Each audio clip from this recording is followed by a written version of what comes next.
Paul, dans sa prédication à Antioche de Psidie, fait mention de David en ces termes. Or David, après avoir en son temps servi au dessein de Dieu. Acte 13, 36.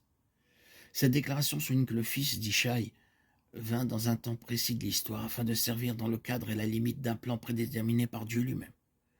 Ceci est un point fondamental en relation avec notre éducation spirituelle, car le Seigneur doit travailler très profondément en nous, dans l'intention de nous amener à la faillite de nous-mêmes, avant qu'il ne puisse nous révéler quelque chose de ce plan.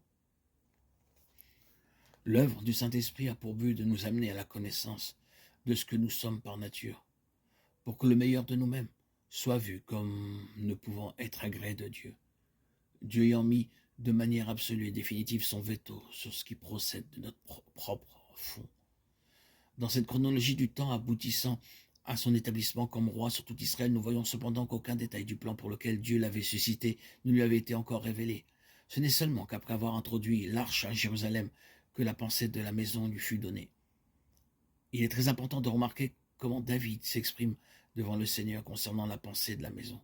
C'est pourquoi ton serviteur a trouvé dans son cœur de te faire cette prière. 1 Chronique 17, 25. Il est clair qu'elle n'émanait pas de lui, mais qu'elle avait été introduite dans son esprit par Dieu lui-même. C'est cette révélation qui le rendit hardi devant Dieu. C'est pourquoi ton serviteur a osé prier devant toi. 1 Chronique 17, 25. Dieu opère à son heure et par révélation. La translation d'un détail de son plan pour porter à la connaissance de l'instrument son intention afin qu'il soit son collaborateur dans la réalisation de ce qui a été révélé.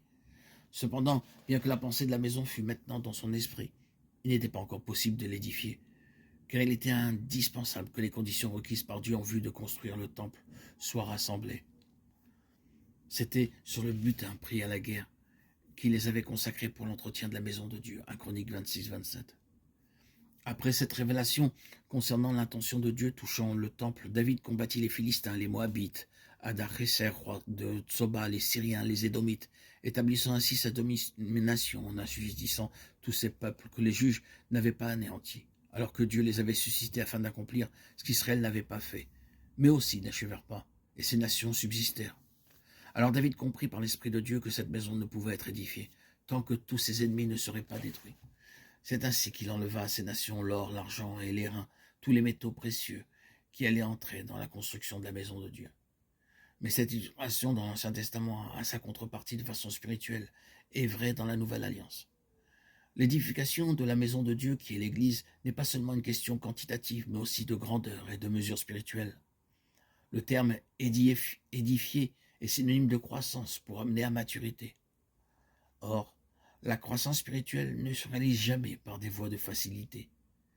Dès que le Seigneur a révélé quelque chose de son plan en relation avec son dessein, nous sommes confrontés avec les forces du mal et nous passons par les eaux profondes de l'épreuve et de l'adversité, où il nous semble que nous allons succomber sous la pression spirituelle à laquelle nous sommes soumis, et personne ne pourra ni nous aider, ni nous secourir, car la raison de cette lutte est en nous, en valeur et en importance spirituelle à cause de ce qui nous a été révélé. Cependant, alors que nous sommes au cœur de ce combat, que nous résistons en demeurant fermement attachés au Seigneur, les valeurs de notre tête se développent en nous. Et ce qui est vrai de son caractère le devient en nous. C'est dans la lutte que nous sommes formés, façonnés, et que se développe en nous l'endurance et la persistance dans la prière, et que nous sommes appelés à persévérer alors que nous ne voyons rien se réaliser de ce qui nous a été révélé.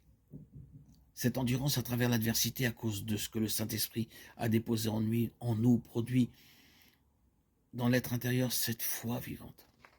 Il en est de même pour toute prise de position à l'égard de ce que nous savons être la volonté de Dieu, et lorsqu'avec un cœur déterminé, nous sommes entièrement engagés et livrés pour la cause du Seigneur.